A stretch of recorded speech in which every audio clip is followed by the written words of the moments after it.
I walked into the office that Monday morning feeling optimistic. It was the start of a new week, and I was determined to push through the lingering fatigue from the weekend and make some real progress on my projects. I greeted my coworkers with genuine smiles, even though I'd sensed some weird vibes the previous Friday. But I shrugged it off. Sometimes people just have off days, right? By lunchtime, weird turned into uncomfortable. I caught snippets of hushed conversations whenever I passed by the break room. Glances darted away as soon as I entered, and the cheerful chatter that usually filled the place was replaced by awkward silences or forced laughter. I remember sitting alone at my table, poking at my salad, trying to convince myself nothing was wrong. Later that afternoon, I overheard my name mentioned twice in a conversation between two colleagues near the copier. I wasn't close enough to hear everything, but words like unreliable and not a team player floated faintly. My heart sank. Who were they talking about me? It couldn't be. I told myself maybe I misheard, but the doubt had already crept in. Over the next few days, the subtle coldness from my teammates became more obvious. Invitations to lunch stopped arriving, and emails that used to be friendly suddenly became curt and businesslike. Even the usually chatty receptionist barely exchanged more than a nod. I felt like I was shrinking in my own workspace, invisible and isolated. One particularly rough afternoon, I caught a glimpse of a group chat open on a coworker's phone as they stepped away from their desk. My name was right there, surrounded by emojis and gossip. The messages were cruel, filled with speculation about my work ethic and my supposed attitude problems. It felt like a punch to the gut. I tried confronting one of my closest colleagues, Sarah, hoping for some clarity. But when I asked if everything was okay, she brushed me off, saying I was overthinking and that office stress was getting to me. Her eyes, though, told a different story, one of discomfort and maybe guilt, that stung more than the whispers. Determined not to be defeated by rumors, I decided to speak directly with my manager. I scheduled a meeting, laid out my concerns calmly, and asked if there had been any complaints or issues I should know about. The manager's response was vague, something about team dynamics and needing to improve communication. I left the office feeling more confused than ever. That night, I scrolled through my phone, replaying every interaction from the past week. I realized I had been blindsided by a web of subtle betrayals that I hadn't even noticed unfolding. I felt betrayed, but also angry. How could people I thought were friends act like this behind my back? The next morning, I walked in with a new resolve. If they wanted to play games, I was ready to fight back, not with gossip or lies, but with professionalism and facts. I started documenting everything: emails, conversations, missed deadlines that were falsely attributed to me. I wasn't going down without a fight. But the more I pushed, the more resistance I felt. Some coworkers started avoiding me outright, while others whispered even more openly. I overheard a joke about the drama queen of accounting in the cafeteria, and it crushed me. I'd never been good at office politics, and now I was the target of its cruelest weapon: exclusion.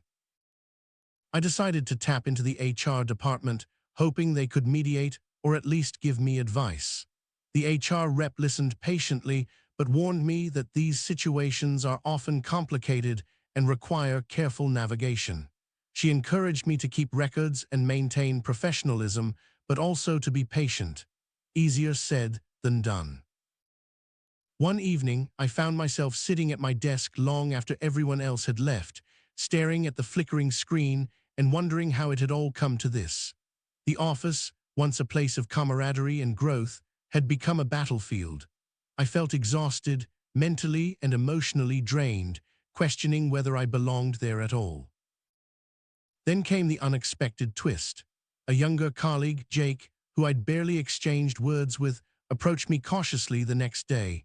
He admitted he'd been caught in the middle of the gossip and felt terrible about how things unfolded. He said some people were jealous of my recent project success and wanted to undermine me. It was like a small beam of light in a dark room. Jake's honesty gave me a new perspective. Maybe the issue wasn't me, but the insecurities and competition that had been simmering beneath the surface for months. I started to understand that office politics isn't about individual failures. It's about group dynamics, power plays, and sometimes downright pettiness. With Jake's support, I began to rebuild bridges, reaching out to colleagues with genuine apologies if I'd unknowingly offended anyone and offering help on projects to show I was still a team player. Some were receptive, others cold, but at least I was no longer invisible. Slowly, the atmosphere started to shift. One morning, I found an anonymous note slipped under my office door. It was a simple message: "We see you, keep going." It was enough to remind me that even in the darkest moments, there are allies out there. It gave me strength to keep pushing forward, despite the setbacks and whispered rumors. But just as I thought things might improve, I discovered that some of the gossip had reached upper management in a twisted form. Suddenly, my work was being scrutinized more closely, and I was called into a performance review that felt more like an interrogation. They questioned my commitment and attitude, referencing the hearsay I'd tried so hard to ignore. I was shocked but composed, presenting my documented records and calmly explaining my side. I emphasized my dedication and the steps I had taken to mend relationships. The manager listened, but said they needed time to consider the feedback and promised to follow up. Walking out, I felt like I was under a microscope, every move watched and judged. Days turned into weeks, and the tension in the office didn't dissipate. I noticed subtle changes, emails copying in higher-ups, meetings that excluded me, and colleagues who would abruptly end conversations when I approached. It was like being caught in a silent war where every glance and gesture carried meaning. I leaned heavily on my close friends outside work during this time. Their perspective reminded me that this wasn't personal. It was a toxic environment playing out its usual patterns. They urged me to focus on my mental health and consider whether staying in that office was truly the best choice for me. But I wasn't ready to give up. I loved my job, my projects, and the sense of purpose it gave me. I just wanted to clear the air and prove myself on my own terms. So I kept showing up, working hard, and refusing to let the whispers define me. It became a daily act of resilience. One afternoon, a surprise email popped up inviting me to a team-building workshop. I wasn't sure if it was a genuine attempt to repair fractured relationships or just a formality, but I decided to attend.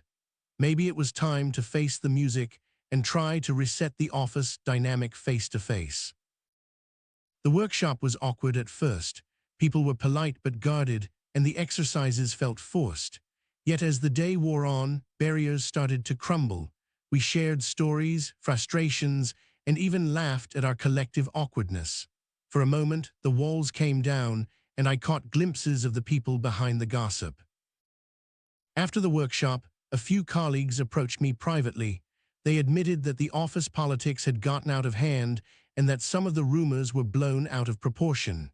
It was a fragile truce, but it felt like a step in the right direction. I realized that sometimes people just need a safe space to be honest. But just when I thought the worst was behind me, I found out that the group responsible for the gossip had quietly submitted a formal complaint to HR, accusing me of creating a hostile work environment. It was like a plot twist I never saw coming, and it dragged me back into the whirlwind of suspicion and defensiveness. HR called me in for a meeting, carefully explaining the complaint and giving me a chance to respond. I was stunned but remained composed, sharing my side calmly and presenting my records again. They promised a thorough investigation and reminded me to maintain professionalism. I left feeling like I was walking a tightrope. The investigation was slow and stressful. I could feel the eyes of the office on me, some sympathetic, others skeptical. It was exhausting to constantly defend myself and question every interaction. I started to dread coming to work, wondering what new rumor or accusation would surface next. One afternoon, I found a small stack of printed emails on my desk, anonymous, but clearly meant to intimidate. They contained distorted snippets of my conversations and emails, twisted to make me look unprofessional. It was a low blow that made me question how far people were willing to go to push me out. Despite everything, I refused to back down. I reached out to a mentor outside the company for advice and started exploring options, legal advice, other job opportunities, and ways to protect myself mentally and professionally. I realized I couldn't rely on the system inside the office to protect me. One day, during a rare quiet moment, I overheard two coworkers talking about the situation. One confessed that jealousy had poisoned their judgment and that they regretted their part in the gossip. It was bittersweet, proof that the toxicity was real, but also that people could change their minds. I began to focus on rebuilding my confidence, setting boundaries, and finding small wins in my work. I volunteered for new projects and made an effort to connect with coworkers who showed genuine interest in collaboration. It wasn't easy, but slowly I started to reclaim my space. Then came the day of the final HR meeting. They presented their findings. While there was no conclusive evidence of wrongdoing on my part, they recommended mediation and stronger team communication initiatives. It was a relief, but also a reminder that the scars of office politics don't heal overnight. After the meeting, I noticed a shift. Some colleagues reached out to apologize, and the atmosphere felt less hostile, but others remained distant, their wariness lingering. I understood that rebuilding trust would take time, and some relationships might never be the same. I started journaling daily, capturing the small victories and the setbacks, reminding myself that my worth wasn't defined by office gossip or politics. Writing became a therapy, a way to process the roller coaster of emotions and regain a sense of control over my narrative. One evening, I was invited to a casual afterwork gathering by a few coworkers who wanted to start fresh. It felt strange but hopeful, like a tentative olive branch. We shared stories, laughed about past misunderstandings, and I realized that beneath the surface, we all just wanted to be seen and respected. But just as I began to feel cautiously optimistic, I caught wind of another whisper campaign starting, this time about my leadership style and decision-making. It felt like a never-ending cycle, and I wondered if office politics was just a toxic game I'd never fully escape. I started researching workplace dynamics and even took an online course on managing conflict and building resilience. It helped me understand the patterns I was caught in and gave me tools to navigate the tricky social currents without losing myself in the process. During a one-on-one with my manager, I brought up the ongoing tensions and asked for support in fostering a healthier team environment. She acknowledged the challenges and promised to work on clearer communication and team-building efforts. It wasn't a magic fix, but a step forward. The office atmosphere gradually lightened, and I noticed more genuine smiles and collaborative energy. Some old wounds remained, but there was a shared recognition that the toxicity had to end if we wanted to succeed together. It felt like a fragile truce, but truce nonetheless. Even so, I learned to keep my guard up, knowing that office politics could flare up again at any moment. I became more selective about what I shared, who I trusted, and how I positioned myself within the team. It was a balancing act between openness and self-protection. One afternoon, I found myself laughing genuinely during a team lunch, a rare moment of relief.